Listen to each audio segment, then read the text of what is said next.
যে সময় নারীদের ঘরের চার দেওয়ালের মধ্যে সীমাবদ্ধ করে রাখা হতো, সে সময় একজন নারী বদলে দিয়েছে পুরো সমাজের চিন্তাধারা।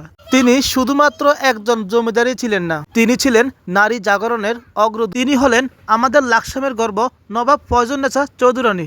1834 সালে কুমিল্লা লাকসামে পশ্চিমগাঁও তিনি জন্মগ্রহণ করেন। সে সময়ে সমাজে নারীদের কোনো মূল্যায়ন করা হতো না। সে সময়ে নারী ছিলেন শুধু বুক বিলাসের পণ্য।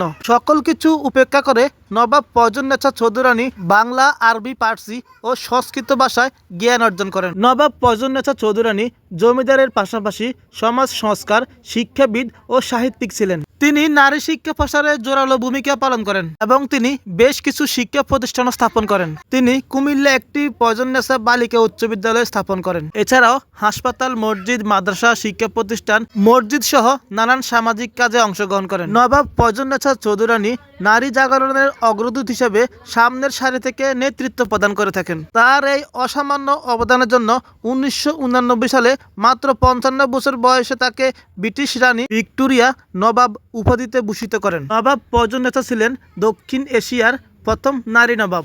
এবার আসি লাকসামের ঐতিহাসিক নবাব বাড়ির গল্পে। কুমিল্লা লাকসামের পশ্চিমগাঁওয়ে এই নবাব বাড়ি আজও বহন করে যাচ্ছে নবাব ফয়জুন্নেছার গৌরবময় স্মৃতি। এই জমিদার বাড়ি জাদুঘরে রয়েছে ফয়জুন্নেছার ব্যবহৃত জিনিসপত্র, আসবাবপত্র এবং পুরনো দিনের মুদ্রা, লেখা বিভিন্ন নথিপত্র, সাহিত্য এবং তার দৈনিক জীবনে ব্যবহৃত সকল জিনিসপত্র রয়েছে তার এই জাদুঘরে।